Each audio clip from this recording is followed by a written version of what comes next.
out what's in Pelenta's Forrest. I have not been drinking. I'm not hammered. But my goodness, my chair is slippery. My God, don't believe everything you hear. Check your facts. Grab yourself a glass of water or a cup of tea and kick back with me. I just totally messed that up. But you know what? It is what it is.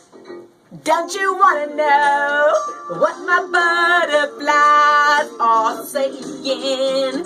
Yes, you do. Don't you want to know what my butterflies are talking? This is Find Out What's in Pelenta's Forrest. So, grab yourself a glass of water or a cup of tea and spend the next few minutes with me. Don't believe everything you hear. Check your facts, do your own research, because I might not be telling you the entire truth. Don't believe everything you hear.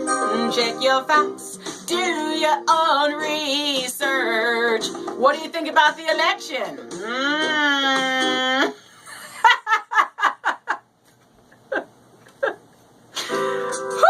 I got news to share with you. And if you didn't know it, now you're gonna. Oh man, how's everybody doing? What's happening? I'll tell you what, the election is over. Move on. Focus on your life. Focus on being positive. Get on your knees and start doing some earnest, dang on praying for yourself, your family, your people, and this country. Because God knows we need it. If you never needed God more, you need him now. I'm going to leave it at that. So, how's everybody doing? Cheers! You know how I like to talk about medical stuff, medical miracles and surgeries and operations and all the new cool stuff that we get to do for our human race of people. So what I'm going to talk to you about today is the new Octobot, because it is paving the way for robots with softer touch. You heard it here. Here we go with artificial intelligence, people. It's good for you, it's bad for you. But right now, it's going to be good for you because you're going to love this story. Now, this Octobot is controlled via an embedded microfluidic soft controller, and it's powered by a chemical reaction of hydrogen peroxide. Of all things, hydrogen peroxide.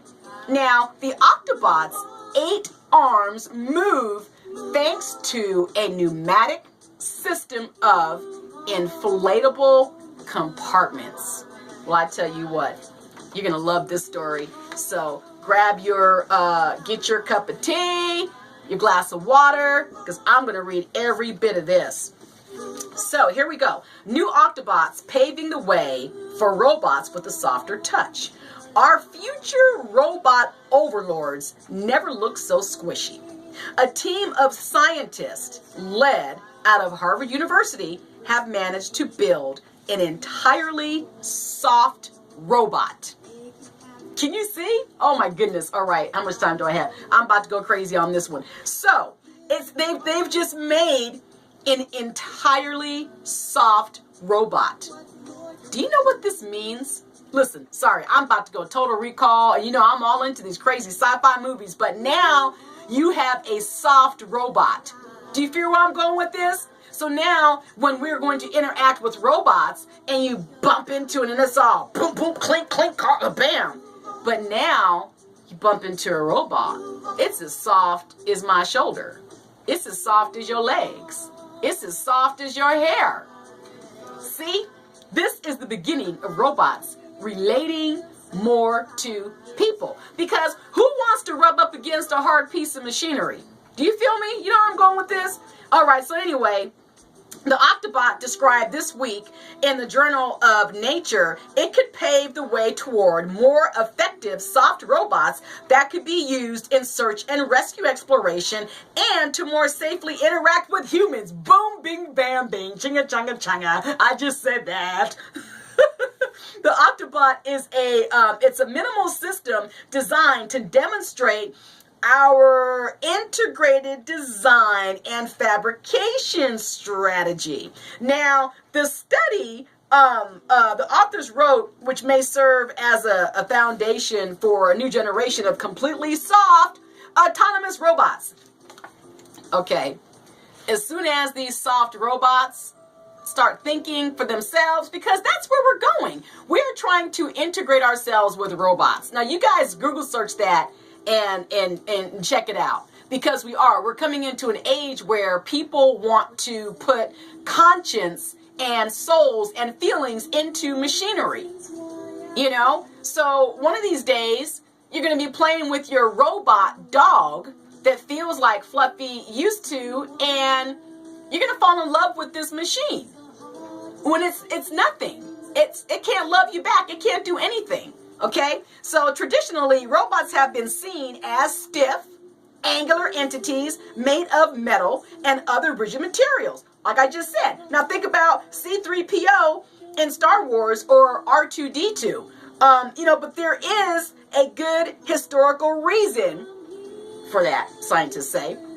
Robots are typically used in manufacturing contexts that involved well-structured environments. Now, Barbara Marzoli and Virgio Mattoli of Italian Institute of Technology Center of Microbiorobotics, they were not involved in the study that was written in the commentary, but these situations allow them to move following predefined procedures, limiting interactions with human operators for safety reasons. Now, see, like I said, this is super good, because if you have somebody that's going through a cancer treatment and they need to get a little shot of radiation or something, and if I go in there and do it, my feathers, my freaking dreadlocks, my butterflies, my wig, everything's going to just burn off. But if you send a little soft robot in here, I swear I'm not trying to be funny, but if you send a little soft robot in there with little soft hands, they can just touch you and it's all soft and gentle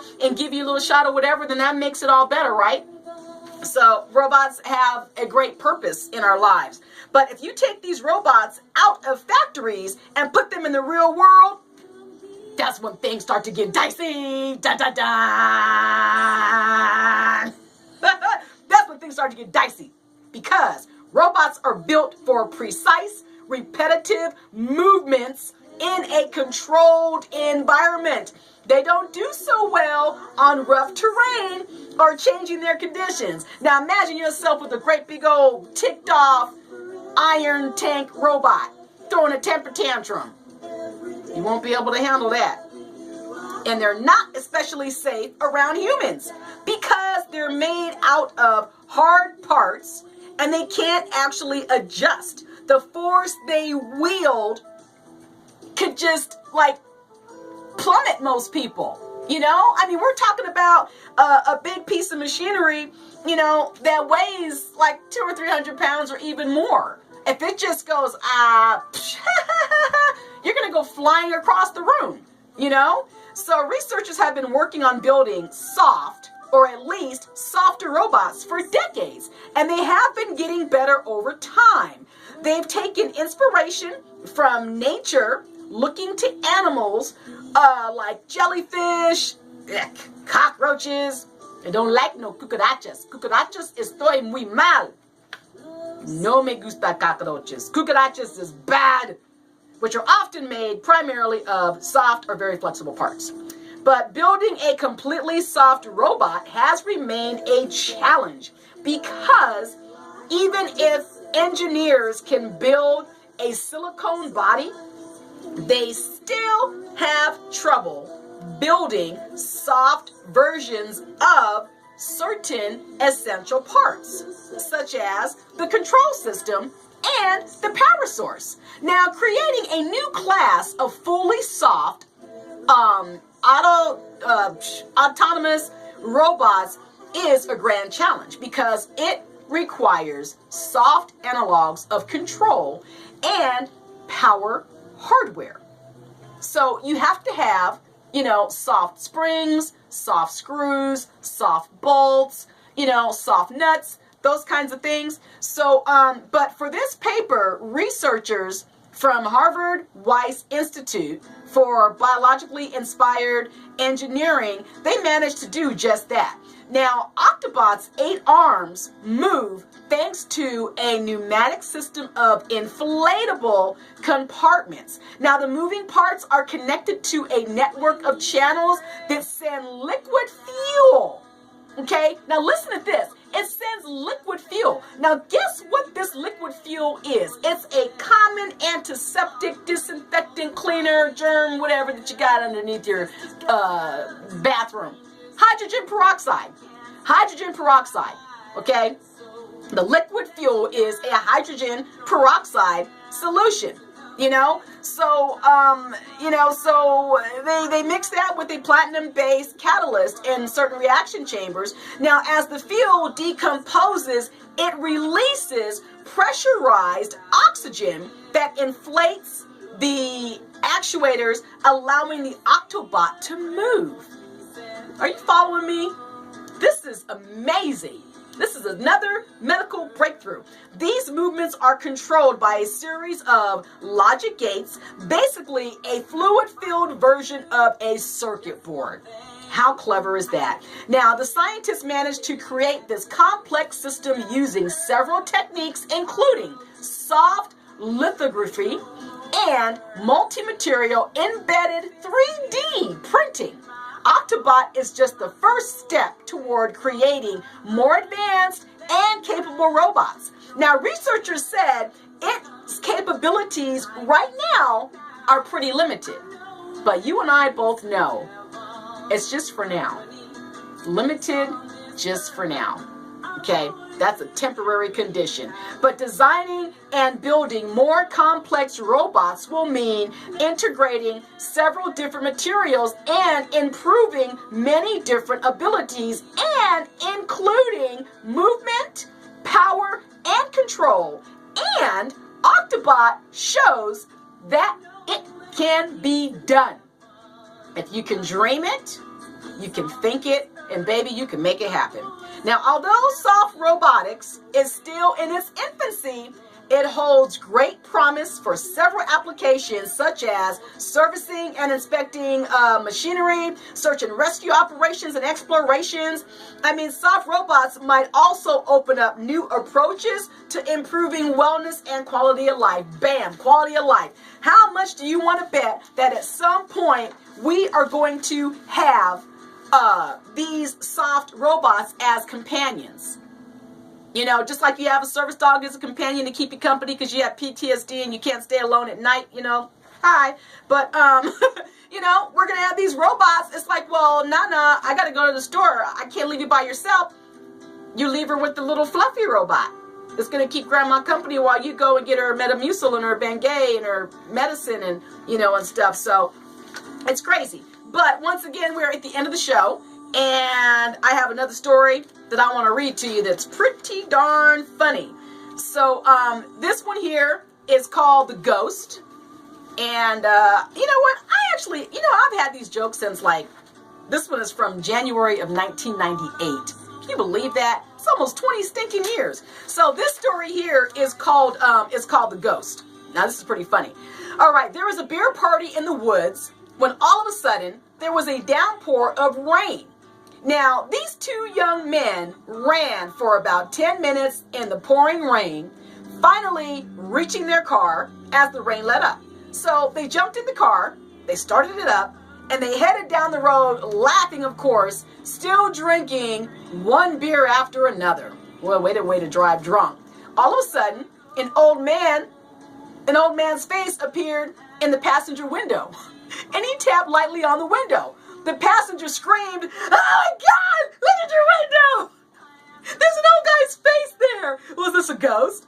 So the old man kept knocking. So the driver said, "Well, open the window a little and ask him what does he want." So the passenger rolls down his window just a little tiny bit, and he's scared out of his wits, and he's like, what do you want? What do you want? And the old man says, you got any tobacco? The passenger, terrified, looks at the driver, and he said, he wants tobacco, you know? Well, offer him a cigarette. Hurry, hurry, the driver replies, get the heck out of here. So he fumbles around with his pack, and he hands the old man a cigarette, and he yells, step on it, get the F out of here. So, they're driving 80 miles an hour, okay? They're screaming and yelling the whole 9 yards, and they start laughing again. And the passenger says, dude, what do you think of that? Man, the driver says, man, I don't know, but how could that be? I mean, I'm going pretty fast. How in the world, where did that guy come from? He's like, how could he just be there? Then all of a sudden, there's a knock on the window, and it's the old man again. And these guys start screaming like, oh my God, what does he want now? What's going on? Roll down the window. They're just all freaking out, right? So then the old man says, do you have a light? And he kind of looks at him, and the passenger says, throw the lighter out the damn window. So they just throw the lighter out the window, and he says, step on it, step on it. So now they're bearing down the road. They're going about 100 miles an hour, right? So now he starts guzzling another beer. And he says, man, this is crazy. I cannot believe we must have ran over that old geezer. We must have left his butt in the dust. So finally, all of a sudden, they hear someone knocking on the window again. And the guy says, oh my God, he's back, he's back. And the driver says, just roll down the window and just ask him what he wants. So he rolls the window down, and the old man says, would you guys like some help getting out of this mud? See? So the moral of that story is, don't drive drunk, fool. My goodness. Anyway, ladies and gentlemen, that is our show for today. Thank you so much for joining me. Be well, stay well, sleep well, love well, fall in love, be in love, be happy, be nice. Appreciate this life that God has given you. You know, you have more power than you think you do. So go out into the world, be nice, be sweet, be happy. Make the best of this life. Make an impact, make a difference. And on that note, ladies and gentlemen, we're going to get on out of here with my favorite tune. Number 16. One Love. And, you know, go out into the world. Do great things. We're great people. We're wonderful people. We're very deserving of wonderful things. So pray for this world. Pray for our people. And hope that things get turned around. You know? That's all I can say. So keep the faith. And on that note, I am so grateful for everything, and I'm grateful for you too. You follow me on Facebook, Instagram, and Twitter, and you can follow me if you dare. Go to my website. Check out my book, Angels Passing Through. It's a good, positive read. You will like it. And be nice to your neighbor. Be nice to your fellow man. Thank you for watching my show. I appreciate it. And on that note, God bless you all. I'll see you next time. Have a great day, everybody.